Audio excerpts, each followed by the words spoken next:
करता हूँ कि आप लोग सभी ठीक ही होंगे। तो आज की क्लास में हम इकोनॉमिक्स के बारे में पढ़ेंगे कि अर्थशास्त्र और अर्थव्यवस्था के बारे में, या अर्थशास्त्र और अर्थव्यवस्था का क्या अर्थ है।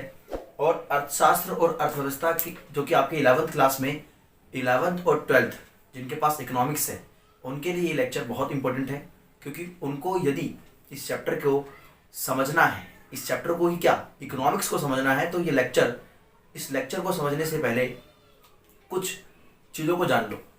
कि देखिए, अगर हम किसी सब्जेक्ट को अगर समझना होता है तो उनकी कुछ परिभाषाओं को जानना होता है, उनकी कुछ डेफिनेशंस को पढ़नी होती है। जब हम उनके डेफिनेशंस जान जाते हैं तो उन चैप्टर्स के जो बियॉन्ड चलता है, या फिर चैप्टर के जो उसका मूल मंत्र होता है चैप्टर का, ये जिसका मेन होता है, कोर एरिया होता है, वो हम जान जाते हैं। या हम यूँ कह सकते हैं कि चैप्टर को हम समझ सकते हैं, या फिर एक जो इकोनॉमिक्स का जो एक पूरा कोर है वो हम जान पाते हैं। तो चलिए, अर्थशास्त्र और अर्थव्यवस्था या इकोनॉमी एंड इकोनॉमिक्स, इसमें क्या अंतर है या क्या अर्थ है। और ये चैप्टर आपके 11th और 12th दोनों बच्चों के लिए, जो बच्चे 11th में उनके लिए भी और जो बच्चे 12th हैं उनके लिए भी बहुत इंपॉर्टेंट है, ताकि वो इस चैप्टर को समझकर आगे के चैप्टर्स को जोड़ पाएँ, समझ पाएँ। तो जैसा कि आपको पता है कि मैं इस चैप्टर को समझने से पहले, हम किसी भी चैप्टर को जब पढ़ेंगे तो उसके क्या करेंगे, पहले सिनॉप्सिस बना लेंगे। मतलब उस चैप्टर को पढ़ेंगे तो उसके कुछ वो बना लेंगे कि किस पर हमें बात करनी है, किन किन टॉपिक की। तो देखिए, अगर हमें आज बात करनी है तो पहला हमें अर्थशास्त्र, यहाँ खड़ा रखो ना, अर्थशास्त्र एवं अर्थव्यवस्था। ठीक है जी। तो अर्थशास्त्र एवं अर्थव्यवस्था में हमें इसके अंदर क्या क्या चीज समझनी होगी। पहले हम अर्थशास्त्र को देखेंगे, पहले जो बात देखेंगे हम पहले इसकी बात करेंगे, फिर इसकी बात करेंगे। तो पहले हम अर्थशास्त्र की बात कर लेते हैं, यहां से ले लेते हैं। क्योंकि अर्थशास्त्र का परिचय क्या है, मतलब यूं कह सकते हैं कि अवधारणा। फिर अर्थशास्त्र की वही शाखाएं कितनी हैं, मतलब branches, concept and introduction of the economics and branches of economics. अभी इसी शाखाओं में 2 शाखाएं हैं अर्थशास्त्र की, जिसे हम बहुत अच्छी तरह जानते हैं। एक है व्यष्टि अर्थशास्त्र,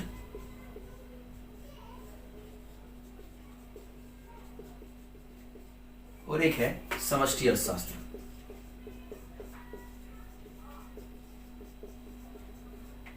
व्यष्टि अर्थशास्त्र और समष्टि अर्थशास्त्र, इसको जानेंगे। और इन शाखाओं में भी कुछ उप शाखाएं हैं, उन्हें जानेंगे। आपको बस ये करना है कि अपनी नोटबुक लेकर और पेन लेकर बैठ जाना है, इंपॉर्टेंट टॉपिक को सुनना है। जो इंपॉर्टेंट टॉपिक लगे, जो ऐसी बात लगे जो मैं भूल सकता हूं, उसे लिख लेना है। और वैसे कुछ भूलोगे नहीं, इस तरह से हम समझेंगे चैप्टर को पूरे को कि कुछ भूलेंगे नहीं, हम समझेंगे। क्योंकि हमें समझना है, रटना नहीं है। अगर रटना होता तो कुछ इसके पॉइंट्स है, कुछ इसके पॉइंट्स लिख के हम रट सकते हैं घर पे बैठ के। लेकिन समझने के लिए, किसी चैप्टर को, किसी टॉपिक को समझने के लिए उसे बारीकी से देखना होता है। किसी विषय को समझने के लिए हमें उसके डेफिनेशंस को समझना होता है, तब जाकर वो विषय हमारा हो पाता है। इसलिए हम एक एक चीज को ध्यानपूर्वक और कंसंट्रेशन, फोकस के साथ देखेंगे। ठीक है। तो उपशाखाएं कितनी है इसकी? 2 उपशाखाएं होती हैं, जिसे तुमने बहुत बार सुना होगा। आदर्शात्मक अर्थशास्त्र और आपका सकारात्मक अर्थशास्त्र। हम बाइलैंग्वेज बात करेंगे, इंग्लिश भी बोलेंगे, टॉपिक्स की इंग्लिश भी देखेंगे, हिंदी भी देखेंगे। तो देखते हैं, पहला है माइक्रो इकोनॉमिक्स, फिर है मैक्रो इकोनॉमिक्स, फिर है आपका पॉजिटिव इकोनॉमी, फिर आपका है नॉर्मेटिव इकोनॉमी। राइट। इसको हम पॉजिटिव इकोनॉमी बोलते हैं और इसको नॉर्मेटिव इकोनॉमी बोलते हैं। अगर इसको भी लिखना चाहें तो लिख सकते हैं इंग्लिश को भी, कि इसे बोलते हैं नॉर्मेटिव इकोनॉमिक्स और इसे बोलते हैं पॉजिटिव इकोनॉमिक्स।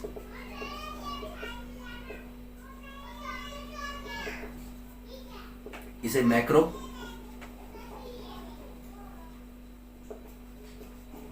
इकोनॉमिक्स और इसे कहते हैं micro economics. Micro economics right. इसे ब्रांचेस, और जो कि आपके पूरा सिलेबस में है। ये क्वेश्चन तो मतलब हर बार 11th क्लास से या 12th क्लास से पूछा जाता था, पूछा जाता है हमेशा, और ये क्वेश्चन भी पूछा जाता है, मगर पूछने का तरीका अलग होता है, हम देखेंगे आगे कि कैसे पूछा जाएगा, लेकिन क्वेश्चन दोनों पूछे जाते हैं। और अर्थशास्त्र को अगर आप पढ़ोगे तभी समझ पाओगे कि अर्थशास्त्र का अर्थ क्या है, उसका कंसेप्ट समझ पाओगे, तब जाकर हम समझ पाएंगे व्यष्टि अर्थशास्त्र समष्टि अर्थशास्त्र क्या है। ये इस पे बात करेंगे, ये हमारा पहला हो गया।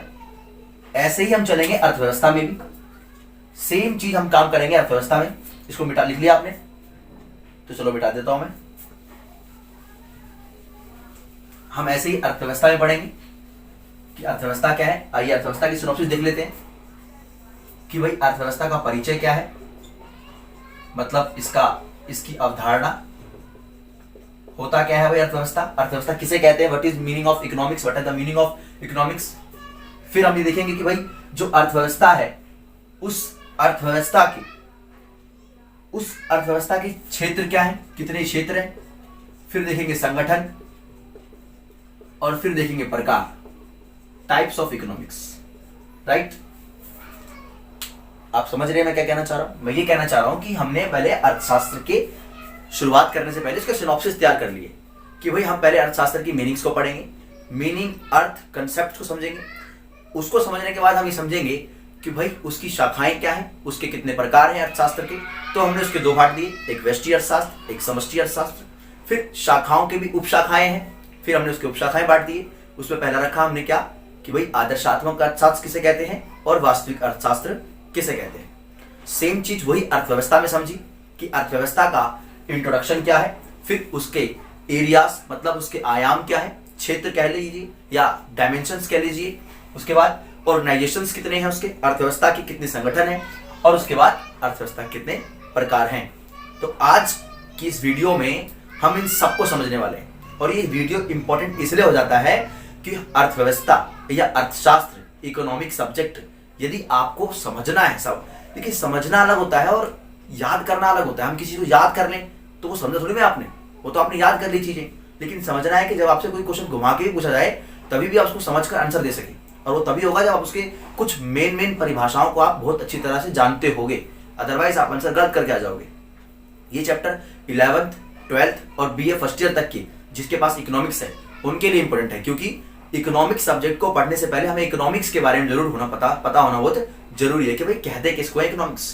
तो चलिए स्टार्ट करते हैं, इकोनॉमिक्स का मतलब क्या होता है। आपने लिख लिया होगा इसको भी, तो मैं शुरुआत करूंगा अर्थशास्त्र से, राइट, क्योंकि हमने पहला सिनॉप्सिस वही तैयार करा था। तो देखते हैं भाई अर्थशास्त्र का मतलब क्या होता है। अर्थशास्त्र का परिचय देखेंगे हम। देखिए अगर रटने वाली बात हो तो फिर रट लीजिए, इकोनॉमिक शब्द इकोनॉमिया से बना है, इकोस प्लस नीमेन। लेकिन अगर व्यक्ति को अगर कुछ ना आता हो, जीरो, हम तो जीरो से नहीं माइनस से चलेंगे, बिल्कुल छोटे से, कि बच्चा माइनस से लेकर 100 तक पहुंचे, उसके लिए उसे माइनस से 100 तक पहुंचे कैसे समझना पड़ेगा, उसे जानना पड़ेगा कि भाई इकोनॉमिक का परिचय क्या है, कि इकोनॉमिक्स होते कहते किसे हैं। तो देखिए बहुत सारे विचार, देखिए इकोनॉमिक्स का कोई भी डेफिनेशन, कोई एक ऐसी डेफिनेशन नहीं है जो हमेशा या फिर हर बुक्स में मिल जाएगी आपको, या वो हमेशा हर जगह सही रहेगी, क्योंकि इकोनॉमिक्स एक विचारधारा के थ्रू आई है, मतलब आइडियोलॉजी के थ्रू आई। और आइडियोलॉजीज जो होती हैं आपको पता है, विचारधाराएं जो होती हैं उसमें परिवर्तन आते रहता है, मतलब उसमें विचारों में परिवर्तन आते रहता है। मान लीजिए आपने कोई विचार दिया, फिर वो विचार कट गया, फिर एक और विचार आया, फिर उस विचार की भाई हुई, फिर वो विचार कट गया, फिर ऐसे विचार आया। तो ऐसे अलग अलग विचारों के माध्यम से अर्थशास्त्र का विकास हुआ। लेकिन अगर हम एक जो आजकल किताबों में और जो पुस्तकों में देखी जाती है, जो बहुत ज्यादा सामान्य और बहुत इंपॉर्टेंट डेफिनेशन है, उसको हम बात कर लेते हैं कि अर्थशास्त्र होता क्या है। अगर हम इस शब्द की उत्पत्ति की बात करें कि इकोनॉमी, अगर इस शब्द की उत्पत्ति की बात करें तो ये शब्द दो शब्दों से मिलकर बना है, इकोस प्लस नीमेन। इकोस का अर्थ है गृहस्थ और इसका अर्थ है प्रबंध। यहां पर गृहस्थ को आप कह सकते हो परिवार कह लो या लोग कह लो, नहीं लोग मत कहो, गृहस्थ या परिवार कह लो, ठीक है। इकोस का मतलब गृहस्थ परिवार, नीमेन का मतलब प्रबंध। इकोनॉमी शब्द इकोस प्लस नीमेन से बना है, गृहस्थ प्रबंध। यहां से क्या निकल रहा है कि भाई अर्थशास्त्र आपका अर्थशास्त्र एक वो शाखा या वो अवधारणा है जिसमें हमें गृहस्थ के विषय में, प्रबंध के विषय में, सॉरी, तो इकोस प्लस निमेन, गृहस्थ, परिवार और प्रबंध। इससे क्या निकला? एक और बात की जाती है इसमें कि इकोनॉमी शब्द जो है वो इकोनॉमिया से निकला है, जिसका अर्थ क्या है? इसका अर्थ हुआ मैनेजमेंट ऑफ कैपिटल। इसका मतलब ये होता है पूंजी का प्रबंध, पूंजी का प्रबंध। ये तो शब्द की उत्पत्ति की बात हो गई, लेकिन हमें ये जानना है कि इसकी डेफिनेशन क्या लिखें। तो प्रबंध याद रखना, बस दोनों में क्या आया? प्रबंध आया। प्रबंध का मतलब जानते हैं क्या होता है? मैनेज, मैनेज करना। क्या करना? मैनेज करना। तो अब देखो, किसी देश की अर्थव्यवस्था को या देश में अर्थव्यवस्था को जानना क्यों जरूरी होता है? या अर्थव्यवस्था विषय इतना महत्वपूर्ण क्यों है? क्योंकि देखिए, हम लोगों की जो आवश्यकताएं हैं, हम जो संसाधन हैं, जो हमारी आवश्यकताएं हैं और जो संसाधन है, संसाधन मतलब जो रिसोर्सेस है जिनको हम यूज करते हैं अपनी डेली लाइफ में, अगर हम संसाधन को देखें और आवश्यकताओं को देखें तो इनके बीच में क्या नजर आता है? असंतुलन। क्या नजर आता है?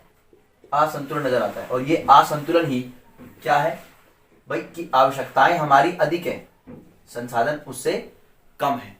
तो इन आवश्यकताओं को जितने संसाधन हैं और व्यक्ति की आवश्यकताओं को उचित तरीके से इसका क्या कर सके? वितरण हो सके या डिस्ट्रीब्यूशन हो सके, इसकी ही कला जो है को क्या कहते हैं? अर्थशास्त्र। क्या कहते हैं? अर्थशास्त्र। बहुत बार ये देखा जाता है कि अर्थ का मतलब धन, शास्त्र का मतलब अध्ययन। नहीं, अर्थशास्त्र का मतलब है, एक रॉबिन्सन थे, रॉबिन्सन जो कि ब्रिटिश प्रोफेसर थे। ये ब्रिटिश प्रोफेसर, इन्होंने 1935 में एक डेफिनेशन दी। इन्होंने साफ कहा कमी का विज्ञान ही अर्थशास्त्र है। क्या कहा?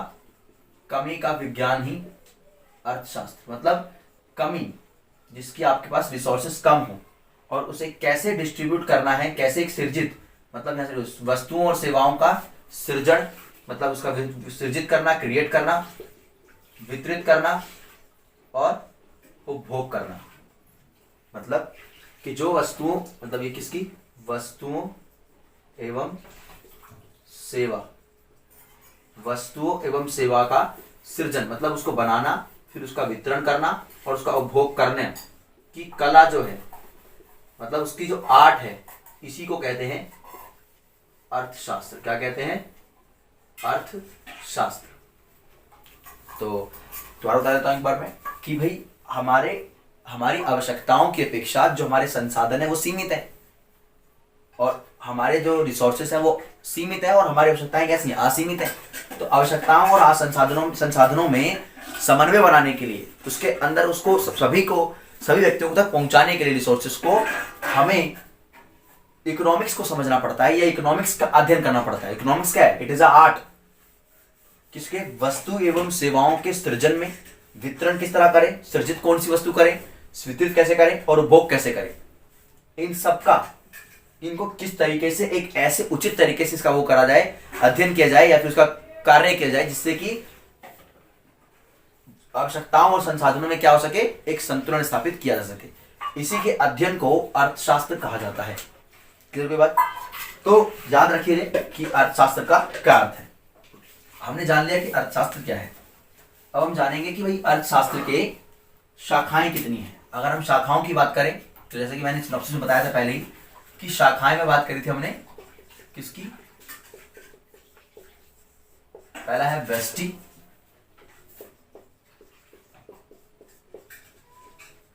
व्यष्टि अर्थशास्त्र और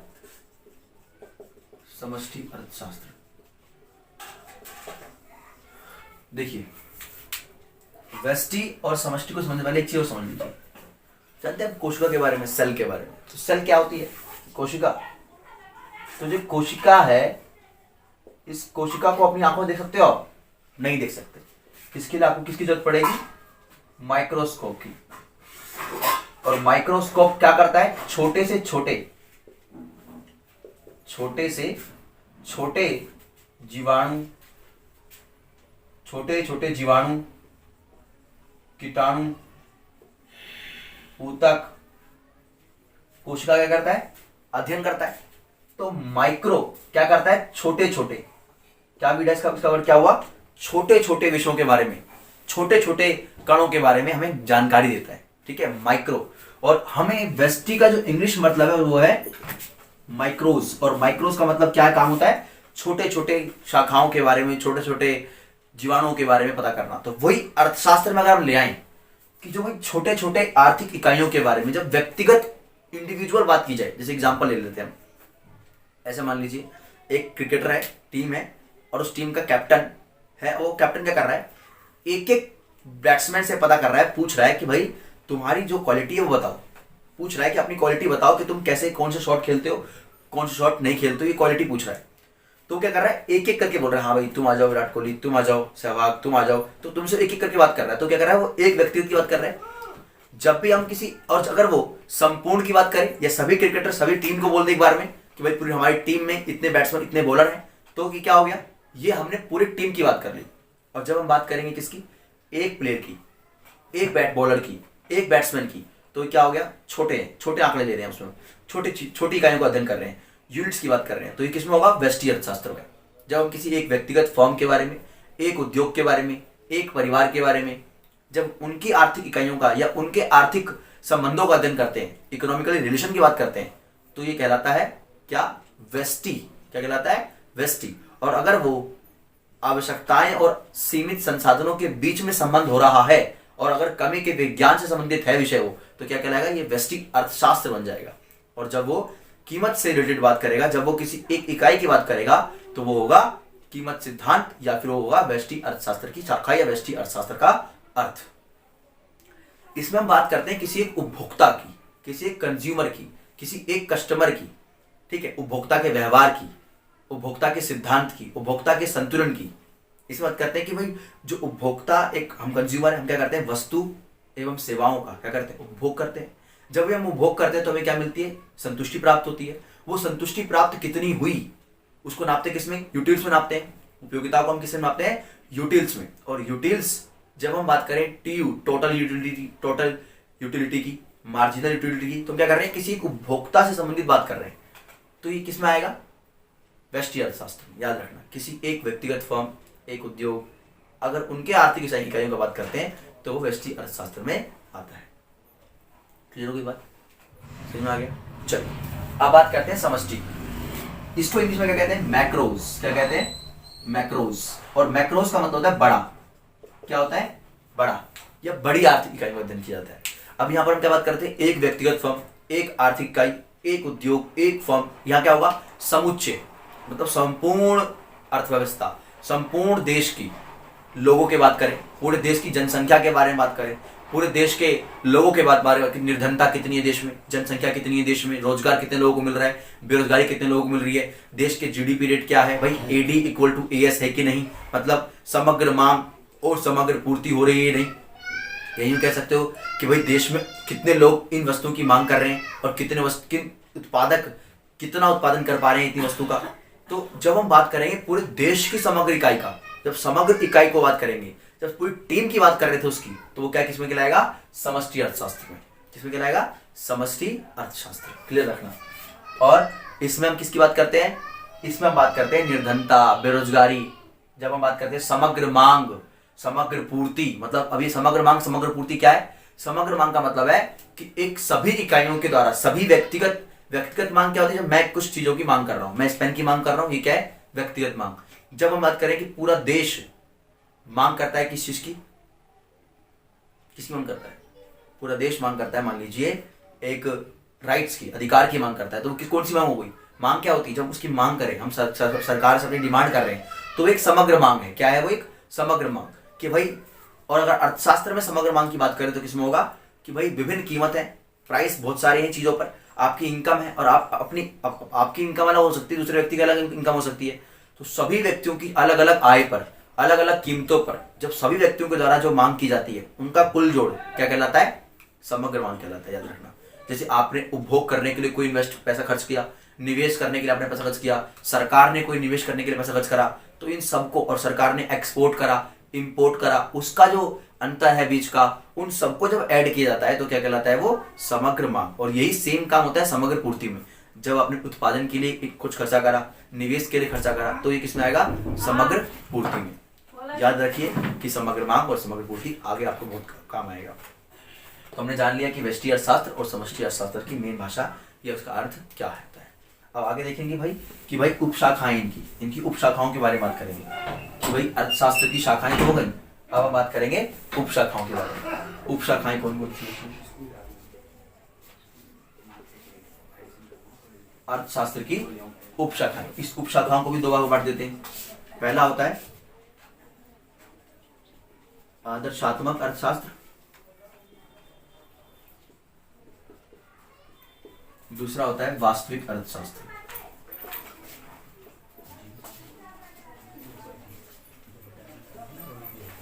आदर्शात्मक अर्थशास्त्र और वास्तविक अर्थशास्त्र। देखिए आदर्श आत्मक, आदर्श का मतलब क्या होता है? आदर्श जो पूरा नहीं हो, अभी वास्तविक नहीं है, वो जो वास्तविक नहीं हो उसे कहेंगे आदर्श। जैसे हमारा राज्य या हमारा राष्ट्र विकास करना चाहिए, क्या लगा दिया मैंने? राष्ट्र में चाहिए बोला मैंने। जब हम ये कहें कि हमारे देश की जनसंख्या में कमी होनी चाहिए, या हमारे देश की जनसंख्या के लिए कोई नियम आना चाहिए, जब हम कहें कि हमारे देश के शिक्षक को शिक्षक अध्यापन कार्य जुड़ना चाहिए, अधिक अध्यापन से रुचि लेनी चाहिए, जब ये कहें कि कुछ हमारे देश में टेक्नोलॉजी में डेवलपमेंट होना चाहिए, तो ये किस बात कर रहे हैं? अगर हम ये बात करें कि हमारे देश की इकोनॉमी नंबर 1 बननी चाहिए, तो ये तो भाई एक आप अपने विचार दे रहे हो ना, ये तो आपका विचार हुआ। ये क्या है? आपका एक विचार है। जब भी आप ऐसे विचार की बात करो कि भाई ऐसा होना चाहिए, हमारे यहाँ लिंग अनुपात बराबर होना चाहिए, कि भाई सेक्स रेशियो बराबर होना चाहिए, तो जब हम ये बात करेंगे तो क्या कहलाएगा? ये आपका एक विचार हुआ जिसका आप मूल्यांकन कर सकते हो कि भाई सही है या गलत। अब मान लीजिए आपने ये कहा कि हमारा देश को विकास करना चाहिए, तो ये तो एक विचार हुआ ना आपका। या आप ये कह रहे हो कि हमारे देश में जो लैंगिक भेदभाव है उसे खत्म होना चाहिए, या ये कह रहे हो कि आरक्षण खत्म होना चाहिए, तो ये तो आपका विचार हुआ। वो एक वास्तविक आंकड़ा तो नहीं है ना आपके पास, वो तो विचार है आपका। तो जब विचारों के हम अध्ययन करेंगे, जब विचारों के बारे में पढ़ते हैं, जब आर्थिक ऐसे विचारों को जो आर्थिक विषयों से जुड़े होते हैं, जैसे कि हमारे देश की इकोनॉमी 20 ट्रिलियन होनी चाहिए, हमारी हुई तो नहीं, तो 20 ट्रिलियन होनी चाहिए, वो क्या है? एक आदर्शात्मक विचार है। समझ में आ रहे हैं? अब वास्तविक की बात कर लेते हैं। तो इसमें एक और बात जान लीजिए कि इसमें मूल्यांकन नहीं होता, आप इसमें मूल्यांकन करते हैं, आप इसमें विचार देते हैं और विचारों को हम सही गलत देख सकते हैं, ठीक है। और इसमें क्या होती है, हम इसमें बात करते हैं किसकी? कि भाई फ्यूचर की बात करते हैं, भविष्य की बात करते हैं कि भविष्य में ऐसा होना चाहिए। तो जब भी हम भविष्य की बात करेंगे तो क्या होगा? इसका मतलब कि ऐसा होना चाहिए की बात करते हैं, और चाहिए का मतलब अर्थशास्त्र, आदर्शात्मक अर्थशास्त्र। अब वास्तविक तो नाम से पता चल रहा है, वास्तविक का मतलब क्या होगा? यस, कि भाई जिसको एक्चुअल डेटा हो, जो आपके पास, जिसको आप विचार ना हो वो आपके पास। जिसके मैंने बोला कि आपने 12वीं क्लास में 60% लेकर आए, आप 60% लेकर आए, तो आपका कॉलेज एडमिशन होना बड़ा टफ है। ये तो मैंने विचार दिया आपको, ये तो कंफर्म बात है, क्योंकि आपका डेटा दिखाता है कि अगर मैंने ये कहा कि आपने 32% लाए तो आप फेल हो चुके हो, आप फेल हो चुके हो, क्योंकि आप 32% लेकर आए हो। तो 32% लेकर आए हो तो ये विचार थोड़ी में है, ये तो एक आपकी ना राय है ना विचार है। तो ये क्या है? ये तो भाई डेटा है, और डेटा का ना तो आप मूल्यांकन कर सकते हो और ना कुछ गा सकते हो उसमें, क्योंकि आप कुछ नहीं कर सकते। भाई वो तो रिजल्ट आ चुका है, अब तो सीधा फेल और पिटो परफॉर्मेंस से, तो और कोई काम तो है नहीं। तो आपके पास विचार में तो आप चेंज कर सकते हो, मूल्यांकन कर सकते हो भाई सही है गलत, लेकिन आप इसका मूल्यांकन नहीं कर सकते, इसका इवैल्यूएट नहीं कर सकते। भाई डेटा है वो तो डेटा उसमें कर पाओगे आप, तो मूल्यांकन रहित होते हैं। समझ में आ गया? सिंपल सी बात है, कुछ है नहीं, घुमा रहा है इसको बस। क्या है? आदर्शात्मक का मतलब है कोई ऐसा विचार जिसे आप सही गलत अपने विचारों से कहीं बोल सकते हो, कर सकते हो। लेकिन वास्तविक का मतलब है जो डेटा आपके पास है, रियल है आपके पास, उसे आप बार बार तब्दील नहीं कर सकते, चेंज नहीं कर सकते। तो क्या जाएगा? वास्तविक अर्थशास्त्र। डेटा आपका स्टैटिस्टिक्स, जिसको आप चेंज नहीं कर पाओगे, जिसे आप, जो आपका विचार नहीं है, जिसको आप मूल्यांकन नहीं कर सकते उस चीज का, वो वास्तविक है, वो एक एक्चुअल डेटा है। ठीक है, तो वास्तविक अर्थशास्त्र जब हम ऐसी आर्थिक इकाइयों का अध्ययन डेटा बेस पर करेंगे तो क्या कहलाएगा, वास्तविक अर्थशास्त्र कहलाएगा। और जब हम बात करेंगे उसको एक व्यूज में बात करेंगे, विचार में बात करेंगे, कि भाई एक आइडियोलॉजी के बेस पर बात करेंगे, तो कहलाएगा आदर्शात्मक अर्थशास्त्र। आगे देखते हैं।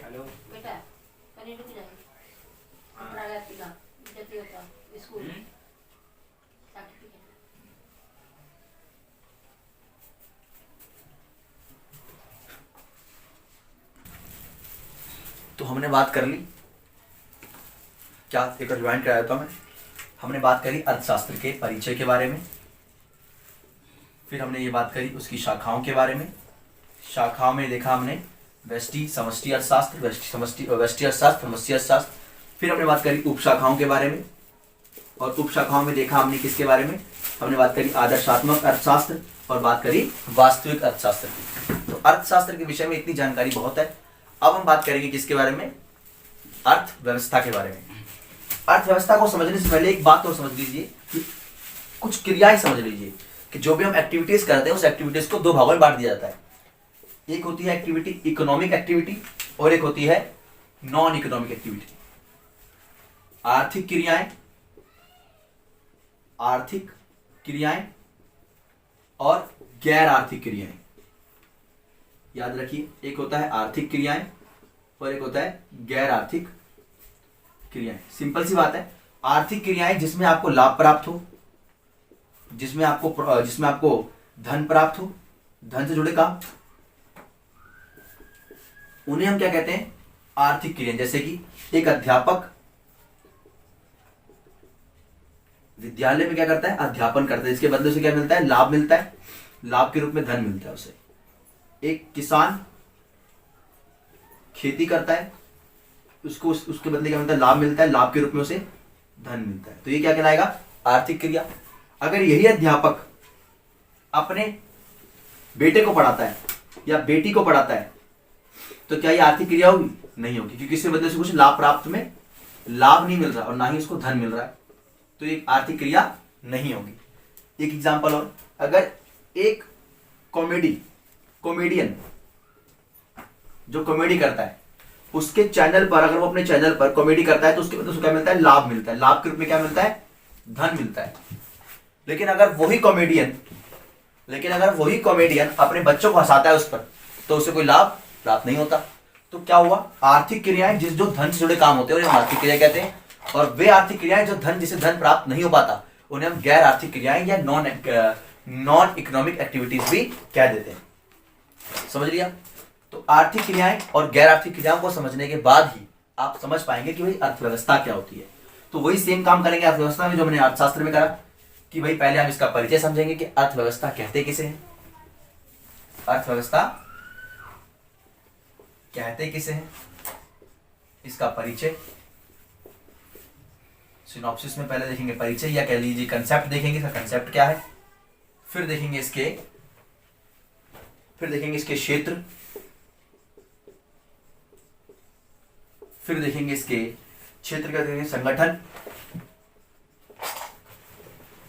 और संगठन का देखेंगे प्रकार।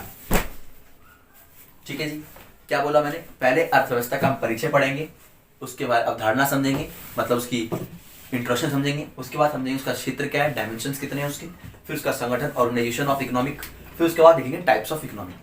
ठीक है, तो चलिए स्टार्ट करते हैं कि इंट्रोडक्शन ऑफ इकोनॉमी क्या होता है, इकोनॉमी का मीनिंग क्या है, इकोनॉमी किसे कहते हैं। तो देखिए, इकोनॉमी को समझने के अलावा वो पढ़ना यूज कर सकते हैं अपना अर्थव्यवस्था वाला तोड़कर। देखिए, अर्थव्यवस्था वो व्यवस्था है, व्यवस्था क्या है, सिस्टम क्या है, एक प्रकार, ये प्रणाली या एक प्रक्रिया है ना। अर्थव्यवस्था वह सिस्टम या वह व्यवस्था है जिससे एक उपभोक्ता क्या कर सकता है, संतुष्टि के लिए, याद रखना, संतुष्टि के लिए। एक उत्पादक क्या करता है, लाभ के लिए।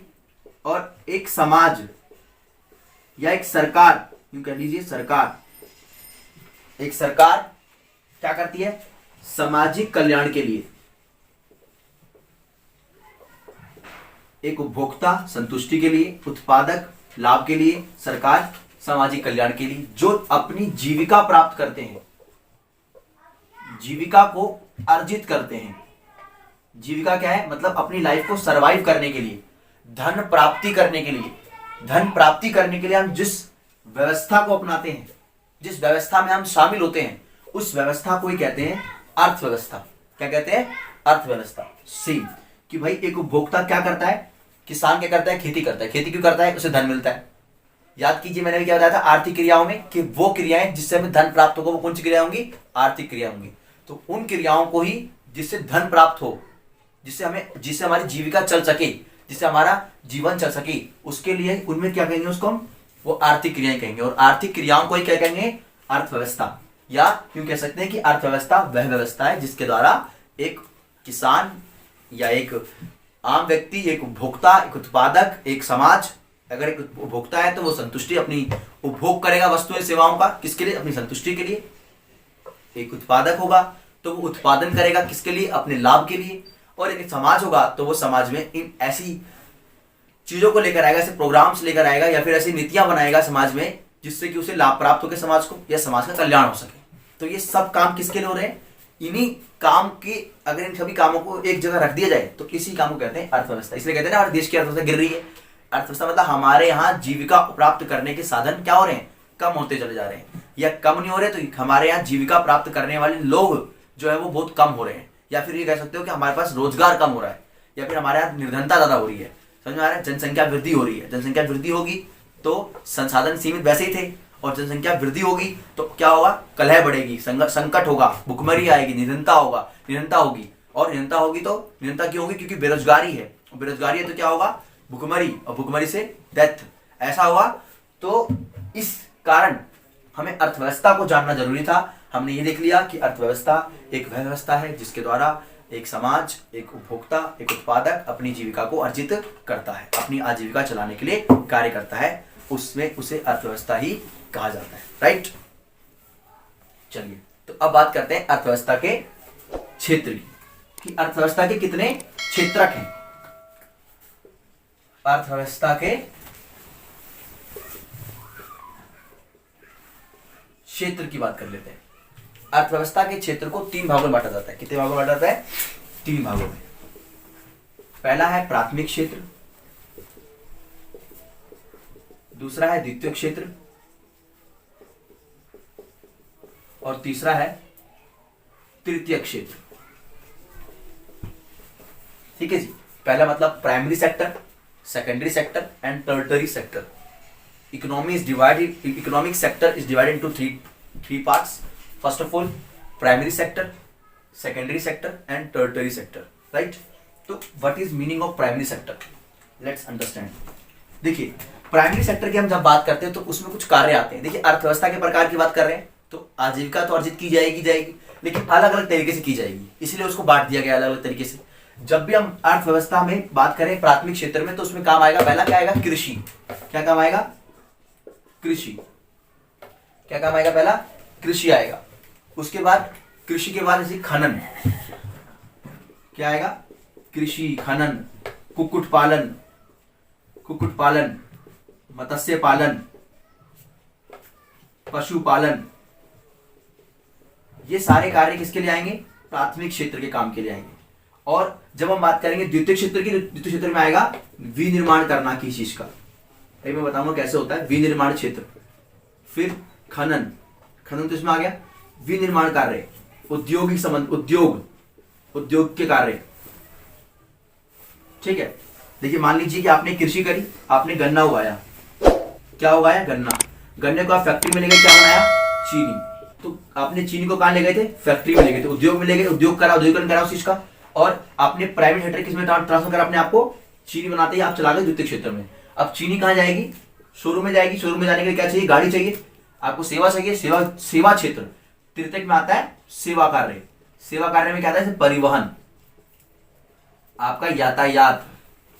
तो आप चीनी को डब्बे में भरकर आप यातायात के माध्यम से ले जाओगे ना फैक्ट्री तक, शोरूम तक, है ना? तो परिवहन यातायात, परिवहन हो गया, यातायात हो गया, उसके बाद क्या आता है, परिवहन यातायात और संचार, संचार के साधन, बैंकिंग, क्या आता है, बैंकिंग प्रणाली, ये सब किसमें आता है, आपका तृतीय क्षेत्र में। तो ये थे अर्थव्यवस्था के क्षेत्र। अर्थव्यवस्था के पहले क्षेत्र में क्या आया, प्राथमिक क्षेत्र में हमने बात करी किसकी, कृषि की, खनन की, कुक्कुट पालन, मत्स्य पालन, पशुपालन की। और तृतीय क्षेत्र में बात करी हमने किसकी, विनिर्माण उद्योग, जैसे कि हमने गन्ने चीनी बनाया, कपास से कपड़ा बनाया, तो विनिर्माण करा उसका, हमने उसका करा, दोबारा से उसको विनिर्मित किया, किसमें करा, उद्योग में, फैक्ट्री में काम किया, तो ये किसमें आएगा, द्वितीय क्षेत्र काम में। और जब उसको शोरूम तक ले जाएंगे तो सेवा कार्य की जरूरत पड़ेगी, हमें सेवा की जरूरत पड़ेगी, तो सेवा कार्य किसमें आएंगे, आपके चीनी बनाई आपने, चीनी को तो शोरूम में ले जाओगे ना, तो किसमें आपको जरूरत पड़ेगी, परिवहन की, यातायात की, तो और संचार की और बैंक की, आपको धन प्राप्त करने के लिए। तो ये सभी अर्थव्यवस्था की जड़ है, रीढ़ की हड्डी है, ये इंपॉर्टेंट ऑर्गन्स हैं। समझ में आ रहा है। इसी तरह हमारी इकोनॉमी काम करती है इन तीनों फैक्टर को अंदर इन्वॉल्व होकर। समझ में आया। उम्मीद करता हूं कि आपको समझ में आ रहा ही होगा। आप वीडियो को पीछे ले जाकर भी समझ सकते हैं। ठीक है, देखिए आगे, मार्कर खत्म हो रहा है लेकिन कोशिश करेंगे आगे तक ले जाएं। देखिए हमने क्षेत्र पढ़ लिया, अब क्षेत्र की बात समझेंगे, संगठन की, जो सबसे इंपॉर्टेंट है, इसके संगठन को समझेंगे। संगठन को समझने के लिए आप थोड़ा सा फोकस हो जाओ यार, संगठन बहुत इंपॉर्टेंट है, organisation is more more more important, most important. ठीक है, चलिए देखिए, संगठन की बात करें तो अर्थव्यवस्था को 3 संगठन में बांट रखा है। अब ये तो बताने जरूरत नहीं होगी संगठन किसे कहते हैं, संगठन जानते हैं ना क्या होता है। चलिए, नहीं जानते तो संगठन सर्च कर लीजिए ना। अब संगठन का अर्थ क्या है, पहला क्या होता है, राज्य नियंत्रित। कौन सी नियंत्रित, या पहले हम समझते हैं बाजार। अगर हम पहले बात करें तो क्या कहलाएंगे, पहले बात करते हैं हम स्वतंत्र अर्थव्यवस्था की। किसकी बात करते हैं, स्वतंत्र अर्थव्यवस्था, या इसको एक और वर्ड बोला जाता है बाजार अर्थव्यवस्था की बात कर लेते हैं, मार्केट इकोनॉमी, बाजार अर्थव्यवस्था की। स्वतंत्र अर्थव्यवस्था से क्या आएगा, बाजार अर्थव्यवस्था। उसके बाद बात करेंगे राज्य अर्थव्यवस्था की। किसकी, राज्य अर्थव्यवस्था की, मतलब केंद्र राज्य अर्थव्यवस्था। ठीक है, उसके बाद करेंगे मिश्रित अर्थव्यवस्था की। आज बहुत सारे देशों ने मिश्रित अर्थव्यवस्था अपना रखी है, बहुत से देश हैं जिन्होंने अपनी देश में मिश्रित अर्थव्यवस्था को शामिल कर रखा है। तो चलिए देखते हैं कि भाई राज्य अर्थव्यवस्था, स्वतंत्र अर्थव्यवस्था और मिश्रित अर्थव्यवस्था में क्या अंतर है, क्या होता है, ये हमारे देश में कौन सी वाली अर्थव्यवस्था है, ये और देशों में कौन सी अर्थव्यवस्था है। जानना चाहते हैं तो जुड़े रहिए। आगे देखिए स्वतंत्र अर्थव्यवस्था का सीधा सा मतलब क्या है, स्वतंत्रता का मतलब क्या होता है, बिल्कुल फ्री कर देना, बिल्कुल मुक्त कर देना, जियो जी भरकर, वो वाली बात हो गई। ठीक, अगर इस अर्थव्यवस्था की हम शुरुआत की बात करें तो हुआ ये था कि 1776 चले जाते हैं, 1723 में एक व्यक्ति पैदा हुआ था, एडम स्मिथ। इस व्यक्ति ने ही ये इसी व्यक्ति की कहीं ना कहीं पूरी तरीके से यही व्यक्ति है जो एडम स्मिथ नाम का, जिसको अर्थशास्त्र का पिता कहा जाता है, इकोनॉमी का फादर कहा जाता है। इसको क्यों कहा जाता है, समझ जाएंगे आप। इन्होंने कहा कि एडम स्मिथ ने कहा कि भाई पता है क्या, इकोनॉमी के ऊपर ना दबाव नहीं होना चाहिए, अर्थव्यवस्था के ऊपर दबाव नहीं होना चाहिए। तो जो प्रोडक्शन होता है वो कम हो जाता है। जो प्रोडक्शन होता है, अगर प्रोडक्शन ज्यादा होगा, गवर्नमेंट का, सरकार का ज्यादा नियंत्रण होगा, तो उत्पादन कम होगा। समझ में आ रहा है, उत्पादन कम होगा तो नुकसान ज्यादा, क्योंकि जो व्यक्ति है, समाज है, जो आर्थिक वर्ग है, जो एक आर्थिक समुदाय है, वो विकास नहीं कर पाएगा अपना। इसके लिए उन्होंने क्या कहा कि भाई बिल्कुल मुक्त कर दो, बिल्कुल खुला छोड़ दो, बिल्कुल स्वतंत्र छोड़ दो इकोनॉमी को, इकोनॉमी खुद तय कर लेगी। इकोनॉमिक शक्ति क्या है, अगर तो पूछेगा कि what is power of economy, तो क्या बताओगे, मांग और पूर्ति। मांग और पूर्ति खुद डिसाइड कर लेगी। कैसे डिसाइड कर लेगी, जैसे मान लो भाई उत्पादक ने टमाटर पैदा करा, और टमाटर जब पैदा करा, मतलब टमाटर को जब उत्पादन किया, तो टमाटर को उत्पादन किया तो 5 किलो उत्पादन किया मान लो, और लोग खरीदने वाले थे 10, तो बताओ कीमत बड़ी होगी या कम होगी, कीमत ज्यादा होगी, क्योंकि भाई उसने 5 ही किलो उत्पादन किया है और 10 बंदे खरीदने के हैं, 1 किलो तो खरीदेंगे ही, तो क्या करेगा वो, कीमत अपनी ज्यादा रखेगा। तो देखो बाजार खुद चल रही है कि सरकार का इंटरवेंशन चल रहा है? ये एडम स्मिथ ने बोला, मैंने नहीं बोला। उसने बोला कि बाजार खुद तय कर लेगा कि टमाटर 5 किलो है और लोग खरीदने वाले 10 हैं, तो भाई मैं अपनी कीमत अधिक रखूंगा। और अगर 10 किलो टमाटर है, 5 ही किलो लोग, 5 ही लोग हैं, मतलब 5 ही लोग हैं, तो क्या करेगा, कीमत कम हो जाएगी अपने आप उस रिसोर्सेस की। तो मांग और कीमत के बीच में संबंध कैसा होता है? Negative relation. और मांग, कीमत और पूर्ति रिलेशन कैसा होता है? Positive relation. ये आपको आगे पता चल जाएगा। बस आप ये समझ लो कि अगर उत्पादन ज्यादा है और मांग कम कर रहे हैं लोग, तो उस वस्तु की कीमत कम होगी। और अगर उत्पादन कम है और मांग ज्यादा कर रहे हैं, तो उस वस्तु की कीमत ज्यादा होगी। समझ में आ रहा है? एप्पल को ले लो, एप्पल आईफोन, डिमांड बहुत है, रिसोर्स कम है, तो क्या कर रखा है उस एप्पल वाली कंपनी ने? बहुत प्राइस कर रखा है, 1 लाख 2 लाख 1 लाख 1 कर रखा है ना, 1 लाख से ऊपर कर रखा है प्राइस उसका, इसलिए क्योंकि उसकी मांग अधिक है, तो प्राइस ज्यादा करना ही पड़ेगा। तो बाजार अपना खुद संतुलन कर लेगी भैया, तुम्हें आने की जरूरत बिल्कुल भी नहीं है। तो इसने एक सिद्धांत दिया, अहस्तक्षेप, कि बाजार में सरकार का बिल्कुल भी हस्तक्षेप नहीं होना चाहिए, बाजार में इंटरवेंशन की जरूरत नहीं है भाई, अब बाजार स्वयं चल लेगी, चलाने की जरूरत इसको नहीं है। इसलिए इसको एक सिद्धांत दिया इसने, सिद्धांत का नाम है लेसेज फेयर। यही एडम स्मिथ था, इसने एक सिद्धांत दिया, इसका नाम था लेसेज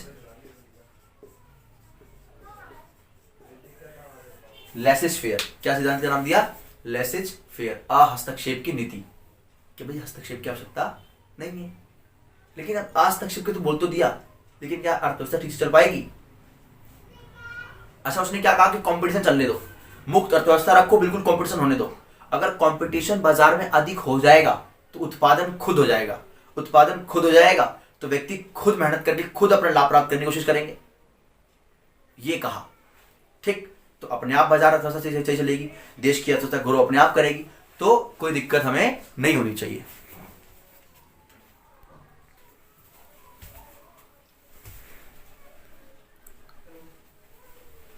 तो क्या कहा? लेसेज फेयर, कि भाई अपने आप बाजार चलेगा, उसके ऊपर सरकार का बिल्कुल भी नियंत्रण नहीं होना चाहिए।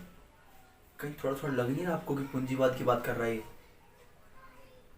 नहीं लग रहा कि स्वामित्व पर नियंत्रण केवल एक व्यक्ति का होगा, राज्य का स्वामित्व नहीं होगा, मतलब मालिकाना हक सरकार का नियंत्रण नहीं होगा उसके ऊपर। बिल्कुल पूंजीवादी अर्थव्यवस्था की तरह नहीं बात कर रहा है, पूरी तरह वही बात कर रहा है भाई, कहीं ना कहीं। क्योंकि ये क्या था? एक नेगेटिव लिबर्टी का बंदा था, मतलब पूरी तरह स्वतंत्रता दे दो, स्वतंत्रता दो, पूरी स्वतंत्रता, कोई रुकावट नहीं होनी चाहिए। अब इन्होंने कहीं ना कहीं पूंजीवाद की बात करी, पूंजीवादी अर्थव्यवस्था की बात कर रहे थे कि नहीं कर रहे थे? बताओ, आप लोग खुद ही कर रहे थे। अब पूंजीवादी अर्थव्यवस्था में क्या होगा? प्रतिस्पर्धा ज्यादा होगी, कंपटीशन ज्यादा होगा। प्रतिस्पर्धा मतलब कंपटीशन किसके लिए होगा? लाभ प्राप्ति के लिए होगा, बिल्कुल होगा जी, लाभ प्राप्ति के लिए होगा ना। तो इसमें निजीकरण ज्यादा होगा कि नहीं होगा? निजीकरण होगा, क्योंकि सरकार के नियंत्रण को संपत्ति है ही नहीं, संसाधन तो सरकार के नियंत्रण की बात ही नहीं कर रहा ना बंदा, ये तो किसी बात कर रहा है? किसी बात कर रहा है भाई? लाभ की, और लाभ प्राप्ति के लिए क्या कर रहा है? कंपटीशन करो, जो जीतेगा वही सिकंदर, ले जाओ लाभ को, जीतो और ले जाओ। अब इसीलिए इसने एक बुक भी लिखी, 1776 में एक बुक लिखी थी इस व्यक्ति ने, उसका नाम था wealth of nation. Wealth of nation, इसकी बुक का नाम है वेल्थ ऑफ नेशन, 1776 में। और इसीलिए इसे एडम स्मिथ को पिता कहा जाता है, पापा कहा जाता है, इसको इकोनॉमी का पापा बोलते हैं। ठीक है, तो हमने देख लिया कि भाई स्वतंत्र अर्थव्यवस्था की मेनली विशेषता क्या है। तो बाजार अर्थव्यवस्था में बाजार तय करेगी कीमत, सब कुछ, सरकार का बिल्कुल भी नियंत्रण नहीं होगा, पूंजीवादी अर्थव्यवस्था होगी, प्रतिस्पर्धा होगी, लाभ होगा, निजीकरण अधिक होगा, ये सब किसमें होगा? पूंजीवादी अर्थव्यवस्था में। क्लियर होगी बात? चलो अब आगे चलते हैं। लेकिन कहते हैं ना वही, हर पापा के एक पापा होते हैं, वैसे ही एक विचार आया, दूसरा विचार आ गया। भैया तुम तो कह रहे हो कि भैया प्रतिस्पर्धा कर लो, कंपटीशन कर लो, है ना, कंपटीशन कर लो, तो कंपटीशन करो ना, कोई दिक्कत थोड़ी में। लेकिन प्रतिस्पर्धा करो, कंपटीशन करो, कंपटीशन तो वही कर पाएगा जिसके पास रिसोर्सेस होंगे खाने के लिए। समझ रहे हो बात? तो उसके खिलाफ, इसके अगेंस्ट में कार्ल मार्क्स नाम का व्यक्ति 1883 में गए काम से, वो आए थे। तो इन्होंने क्या कहा? साम्यवाद। इन्होंने बात करी किसकी? साम्यवाद की, जिसमें सरकार का नियंत्रण जरूरी है, राज्य का स्वामित्व होना बहुत जरूरी है, स्टेट का इंटरवेंशन इकोनॉमी के अंदर होना बहुत जरूरी है, अदरवाइज स्टेट डेवलप नहीं हो पाएगा। इकोनॉमी डेवलप नहीं हो पाएगी। और इकोनॉमी को डेवलप करने के लिए स्टेट का इंटरवेंशन, स्टेट का हस्तक्षेप, राज्य का हस्तक्षेप होना बहुत जरूरी है। क्यों बोला उन्होंने, देखिए कैसे बोला। बोले समाज मान लो 10 लोग हैं, 10 लोग में कहा 8 लोगों को कहा, सभी लोगों को कहा कि भाई सब अपने अपनी पार्टी में आ सकते हैं, लेकिन पार्टी में आने के लिए एक शर्त रख दी कि भाई शर्त के लिए आपको क्या करना पड़ेगा, अच्छी डेनिम पहन के आनी पड़ेगी, जींस पहन के आनी पड़ेगी। अब 2 लोगों के पास डेनिम है ही नहीं, डेनिम 2 लोगों पे है ही, तो क्या होगा, 8 लोग तो आ जाएंगे पार्टी में, 2 लोगों का क्या होगा, 2 लोग तो नहीं जा पाएंगे। अब 2 लोग नहीं जा पाएंगे तो उनका क्या हो रहा है, कहीं ना कहीं उनका तो सब भेदभाव हो रहा है ना, कहीं ना कहीं किसी आधार पर। और भेदभाव हो रहा है तो क्या कैसा क्या ये सही है, नहीं है सही। तो इसीलिए इसको एक एग्जाम्पल और समझ लीजिए कि मान लीजिए समाज है हमारा, उस समाज ने ये कहा कि प्रतिस्पर्धा है, फुल कंपटीशन है। फुल कंपटीशन बताओ क्या होगा, वही डेवलप कर पाएगा अपने आप को जिसके पास सारे रिसोर्सेज होंगे, सारे संसाधन होंगे, सारे उपाय होंगे जो करना चाहिए। अगर संसाधन नहीं होगा, उपाय नहीं होगा तो डेवलप नहीं कर पाएगा अपने आप को, और डेवलप नहीं कर पाएगा तो कहीं ना कहीं शोषण तो उसका होना तय है, उसका शोषण होना तय है ना, बिल्कुल। मम्मी कर दो, मम्मी बंद कर दो, नहीं लगा आगे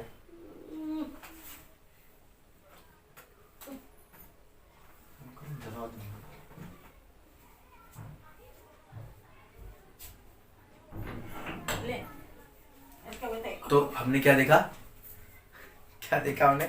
हमने ये देखा कि भाई इकोनॉमी के अंदर इंटरवेंशन अगर होगा तो जो वीकर सेक्शन है, जो कमजोर तबका है, कमजोर वर्ग है, वो अपना डेवलपमेंट कैसे करेगा। और उसके डेवलपमेंट के लिए सरकार का इंटरवेंशन होना चाहिए कि नहीं होना चाहिए, होना चाहिए, ताकि वो उनके ऊपर टैक्स लगाए और उस टैक्स के माध्यम से उन गरीबों के लिए, उन वीकर सेक्शंस के लिए क्या दे, उन्हें वो सुविधाएं दे, सब्सिडीज दे, ताकि वो भी अपना विकास कर सके। क्योंकि सरकार का उद्देश्य क्या होता है, बैलेंस करना। क्या करना, बैलेंस। और बैलेंस कब होगा, जब रिसोर्सेज उन्हें भी मिलेंगे जो लोग बेचारे बहुत, जिनके पास कुछ भी नहीं है, तब जाकर वो डेवलप कर पाएंगे ना अपने आप को। तो कहा कि सरकार का इंटरवेंशन बहुत जरूरी है। तो सेम इसका अपोजिट कर दीजिए आप, सीधा अपोजिट में क्या बोला, और देखो अपनाया भी इसको किसने, चाइना ने अपनाया 1949 में, साम्यवादी अर्थव्यवस्था करी अपनी। और रूस ने अपनाया, रूस में तो क्रांति हो गई थी, साम्यवादी क्रांति, पता है 1917 वो क्रांति हुई, और उस क्रांति से प्रभाव और बढ़ा साम्यवाद का प्रभाव और बढ़ गया इस अर्थव्यवस्था का, जिसमें सरकार का क्या होगा, नियंत्रण होगा। और अपनाया भी, वो अलग बात है, बात की बताऊंगा आगे क्या हुआ। लेकिन साम्यवादी अर्थव्यवस्था बहुत उपयोगी रही, बहुत देशों के विकास में और वीकर सेक्शन के विकास में, कमजोर तबके के विकास में बहुत बड़ी भूमिका इस अर्थव्यवस्था ने निभाई, राज्य अर्थव्यवस्था, जिसे क्या कहते हैं, राज्य अर्थव्यवस्था। तो हमने क्या देखा, इसमें हम अगर मोटा मोटा कहें तो क्या कह सकते हैं, पहला तो भाई इसमें कहेंगे कि लाभ नहीं, इसमें सार्वजनिक संपत्ति देखी जाएगी, तो मार्कर नहीं चल रहा है, सार्वजनिक संपत्ति, ठीक है जी। और साथ ही साथ राज्य नियंत्रण, सरकार का नियंत्रण होगा इसमें, राज्य का मतलब सरकार का, ठीक है, किस पर, संसाधन पर, और सार्वजनिक होगा, ठीक है। लाभ प्राप्ति नहीं होगा, लाभ प्राप्ति के लिए कार्य नहीं होगा, प्रतिस्पर्धा न्यून रहेगी, प्रतिस्पर्धा कम रहेगी, ठीक है, ताकि समाज का हर तबका विकास करने में अपनी भूमिका अदा कर सके। चलिए तो अब बात करते हैं मिश्रित अर्थव्यवस्था की, कि मिश्रित अर्थव्यवस्था क्या है। भाई हमने ये बात कर ली कि बाजार अर्थव्यवस्था, राज्य अर्थव्यवस्था, तो मिश्रित अर्थव्यवस्था का क्या अर्थ है।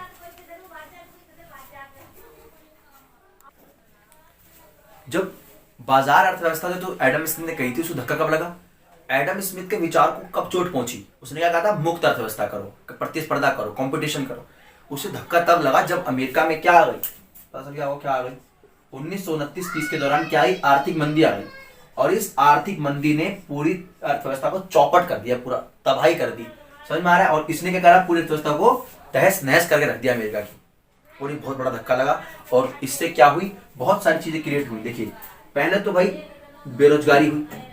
बेरोजगारी क्यों हुई, कि जो उद्योग थे, धंधे थे, सारे उद्योग काम सारे चौपट हो गए, बंद हो गए, तालाबंदी लग गया, बेरोजगारी हुई। तो बेरोजगारी से क्या होगा, निर्धनता होगी, बहुत दिमाग खराब है, निर्धनता होगी, मार्कर नहीं चलना भाई, निर्धनता होगी। और निर्धनता क्या किसी को पसंद होती है, गरीबी पसंद है, नहीं पसंद है ना। तो निर्धनता, गरीबी, बेरोजगारी, ये सारी समस्याएं क्रिएट हो गई।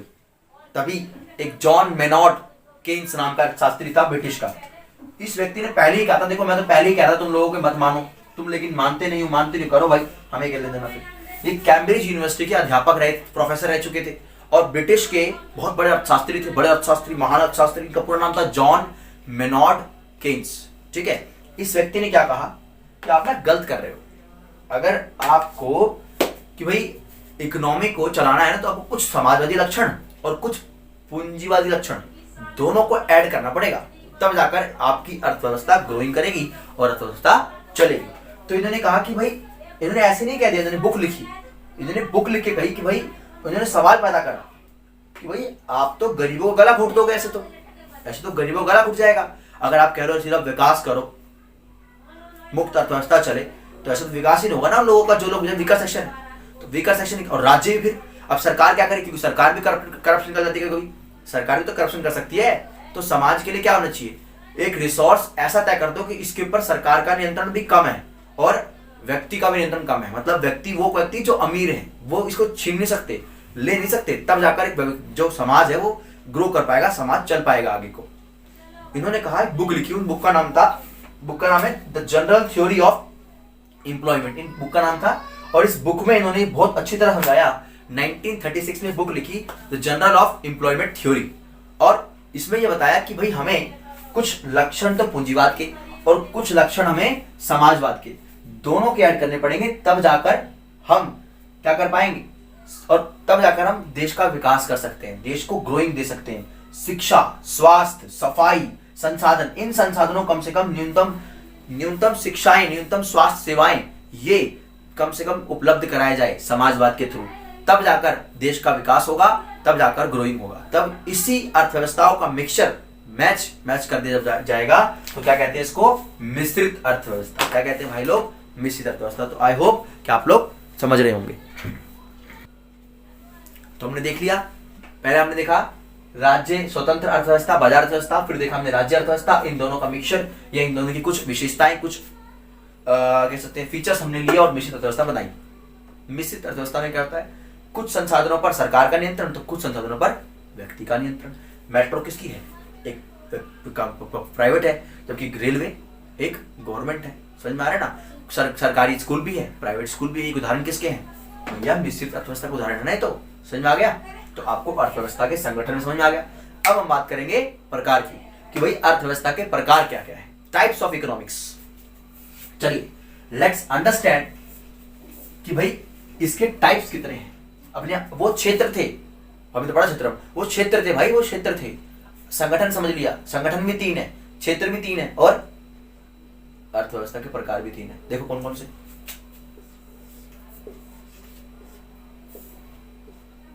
बोर हो रहे होगे ना, मुझे पता है।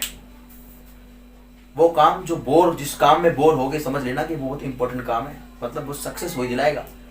टीवी देखने बोर होते हो, कभी मूवी देखने बोर होते हो, गाना सुनने बोर होते हो, नहीं होते। तो उस काम में बोर नहीं होगे, क्योंकि वो काम एंजॉयमेंट का है, उसमें थोड़ा टफ मेंटली प्रेशर नहीं लगता। इस काम में मेंटली प्रेशर लगेगा, और यही काम तुम्हें आगे ले जाएगा। इसलिए हमें जुड़े रहना बहुत जरूरी है इन चीजों से। समझ में आ रहा है। पढ़ना या पढ़ाना ये वो काम है जिसमें बोरियत होती है, लेकिन फिर भी करना पड़ता है, सक्सेस तभी मिलती है, याद रखना। छोड़िए ये सब बातें, आपके लिए कुछ फायदा तो होगा नहीं। मन नहीं करेगा तो आप पढ़ोगे नहीं, चाहे कुछ भी कर लो, है ना। लेकिन मन करेगा तो पढ़ भी लोगे थोड़ा, तो मन कर रहा है ना अभी। तो देखो पहला क्या है, प्रकार में हम देखेंगे। पहला क्या है, पहली बात करेंगे किसकी, कृषक अर्थव्यवस्था। देखो मैं समझाता हूँ, क्या लिखूं, मार्कर खत्म हो गया वैसे भी। कृषक अर्थव्यवस्था, दूसरी है औद्योगिक अर्थव्यवस्था, और तीसरी है, कौन सी होगी तीसरी, सेवा अर्थव्यवस्था। अब आप बोलोगे ये वाली बात तो हमने पहले की थी क्षेत्र में, यस की थी, लेकिन अब अर्थव्यवस्था के बांट दिए गए। देखो सुनो जरा, कृषक अर्थव्यवस्था का सीधा मतलब है कि जिस देश की अर्थव्यवस्था में 50% से अधिक लोग, मतलब 50% से अधिक लोग कृषि कार्य जुड़े होते हैं, मतलब प्राथमिक कार्यों से क्या होते हैं, जुड़े होते हैं, उस देश की अर्थव्यवस्था को क्या कहते हैं, कृषक अर्थव्यवस्था कहते हैं। जैसे हमारा जब देश आजाद हुआ था 1947 में, तो लगभग 75% लोग हमारे कृषि कार्य जुड़े हुए थे। तत्कालीन देश की अर्थव्यवस्था कैसी थी, पूर्णतः कृषक अर्थव्यवस्था थी। पूरी तरह से कौन सी अर्थव्यवस्था थी, कृषक अर्थव्यवस्था थी। लेकिन दूसरी अर्थव्यवस्था का नाम क्या है, औद्योगिक अर्थव्यवस्था। औद्योगिक अर्थव्यवस्था मतलब क्या है, जरा अगर पेज पलट के जो आपने नोट किया है, द्वितीय क्षेत्र देखो जरा एक बार, क्या था उसमें, क्या था, विनिर्माण कार्य। ठीक है, कंपनी से कच्चे माल को उपयोगी वस्तु में तब्दील करना। आपने जब कच्चे माल को उपयोगी वस्तु में तब्दील करा तो कहाँ करा, फैक्ट्री में करा ना। तो जब हमने ये देखा कि 1951 में पहली पंचवर्षीय योजना हुई थी, ये जानते हो आप लोग, 1951 पंचवर्षीय योजना का पहला लक्ष्य क्या था कि भाई हमें कृषि क्षेत्र अर्थव्यवस्था बनानी है, मतलब कृषक अर्थव्यवस्था को हमें मजबूत करना है। लेकिन क्या हुआ, दूसरी पंचवर्षीय योजना में क्या करा हमने, औद्योगिक अर्थव्यवस्था को करना है, मजबूत बनाना है। तो औद्योगिक अर्थव्यवस्था क्यों मजबूत बनाना है कि अगर आपने मानो कृषक उत्पादन तो बहुत हो गया लेकिन उसको विनिर्माण नहीं किया, विनिर्मित नहीं कर पाए, कच्चे माल से उपयोगी वस्तु बनाई नहीं पाए, तो उस संसाधन का क्या करेंगे हम। तो कृषक अर्थव्यवस्था से हमने ट्रांसफर करा किसमें, इंडस्ट्रियल इकोनॉमी में। क्या करा, जैसे कि 1951-56 से आपने क्या करा, औद्योगिक नीति लेकर आया 1956 में, आप इंडस्ट्रियल पॉलिसी लेकर आए और वहीं से अर्थव्यवस्था किस ओर गति कर गई, इंडस्ट्रियल इकोनॉमी की तरफ। तो पहली बात क्या करी, एग्रीरियन इकोनॉमी, दूसरी है इंडस्ट्रियल इकोनॉमी, मतलब कृषक अर्थव्यवस्था और औद्योगिक अर्थव्यवस्था। तीसरी कौन सी भाई, तीसरी अर्थव्यवस्था है सेवा अर्थव्यवस्था, सर्विस इकोनॉमी। सर्विस माने नौकर नहीं, सर्विस माने होता है ऐसी जैसे कि परिवहन, नेट, इंटरनेट, संचार, ये सब, और बैंक, ये सुविधाएं। अब देखो आप, अभी अगर हम बात करें देश की अर्थव्यवस्था की तो लगभग अधिक सेक्टर जो है हमारा झुका हुआ है, अमेरिका की बात करें, अमेरिका की, तो अधिक सेक्टर किस तरफ लगा हुआ है, इसी तरफ, थर्ड सेक्टर की तरफ लगा हुआ है। अगर हम अपनी बात करें तो थोड़ा 50% हम ज्यादा किसकी तरफ झुके हुए हैं, प्राइमरी सेक्टर की तरफ, और थोड़ा सा किस तरफ झुके हुए हैं, थर्ड सेक्टर की तरफ, और बीच में भी है। ठीक है, तो याद रखना, प्राइमरी सेक्टर, सेकेंडरी सेक्टर और थर्ड सेक्टर, टर्टरी सेक्टर जो था, उसी से बनी है ये कृषक अर्थव्यवस्था, औद्योगिक अर्थव्यवस्था और आपकी सेवा अर्थव्यवस्था। हमने बात करी थी अर्थव्यवस्था के क्षेत्र की बात करी थी, तो अर्थव्यवस्था के क्षेत्र में बात करी थी प्राथमिक क्षेत्र, द्वितीयक क्षेत्र और तृतीयक क्षेत्र। प्राथमिक क्षेत्र में कृषक, मत्स्य पालन, पशुपालन, कुक्कुट पालन, ये बात करी थी। और द्वितीयक क्षेत्र में हमने बात करी थी किसकी, उद्योग की, विनिर्माण उद्योग की। और थर्ड सेक्टर में हमने करी थी सेवा की, बैंक की, इंटरनेट की, संचार की। तो ये सेवा अर्थव्यवस्था बन गई। ठीक है, तो हमने आज के लेक्चर में क्या क्या देखा, हमने पहले ये देखा कि अर्थशास्त्र एवं अर्थव्यवस्था क्या होती है। अर्थव्यवस्था, ये चैप्टर इतना इंपॉर्टेंट क्यों बन जाता है, इसलिए बन जाता है क्योंकि भैया अगर आपने ये नहीं जाना, अगर आपने इसको नहीं पढ़ा तो अर्थशास्त्र का पूरी बुक पढ़ जाओ बेशक से आप समझ नहीं पाओ। और थोड़ी एक और दो बात इंपॉर्टेंट सुन लो जरा, कि जो अर्थशास्त्र की जो रीढ़ की हड्डी है वो क्या है, बैकबोन क्या है अर्थशास्त्र का, मांग और पूर्ति। क्यों है, जिस दिन चैप्टर पढ़ाऊंगा मांग और पूर्ति के बारे में तो बताऊंगा मांग और पूर्ति कैसे है। आज के लेक्चर, अच्छा मांग सुन लो, क्यों, फिर थोड़ा सुन ही लो, कह रहे तो बोल दिया बताया नहीं। सुनो आप, क्या मैंने कहा था, संसाधन कैसे है, असीमित है, नहीं सीमित है। हमारी आवश्यकताएं कैसी हैं, सीमित है। तो आवश्यकताएं सीमित है मतलब हमारी रिक्वायरमेंट्स क्या है, सीमित है, असीमित है। और हमारे संसाधन कैसे हैं, सीमित। Resources are limited but are requirements are not limited, unlimited, you can say that. तो अनलिमिटेड है हमारे। तो अनलिमिटेड रिक्वायरमेंट्स में किस तरह हम क्या करते हैं, वस्तुओं की क्या करते हैं, पहले मांग करते हैं, फिर क्या होता है, उत्पादन होता है, और उत्पादन होता है तो हमारी मांग को वो पूरा करता है। तो क्या हो रहा है, आप किसी भी चीज पहले क्या करते हो, मांग कर रहे हो, फिर उसकी डिसाइड होती है पूर्ति, और फिर पूर्ति और मांग में ये संबंध हमेशा चलते रहता है। और हमारे देश की अर्थव्यवस्था संतुलन में कब आती है, जब समग्र मांग देश की और समग्र पूर्ति दोनों बराबर हो जाती है, तो उस अर्थव्यवस्था को कहते हैं एक संतुलित अर्थव्यवस्था, एक बैलेंस इकोनॉमी। तो आज के लेक्चर में, आज की क्लास में हमने ये देखा कि भाई इकोनॉमिक्स या फिर ये अर्थशास्त्र, अर्थव्यवस्था क्या होती है। अभी हमने क्या करा, दोनों को तोड़ तोड़ के समझा।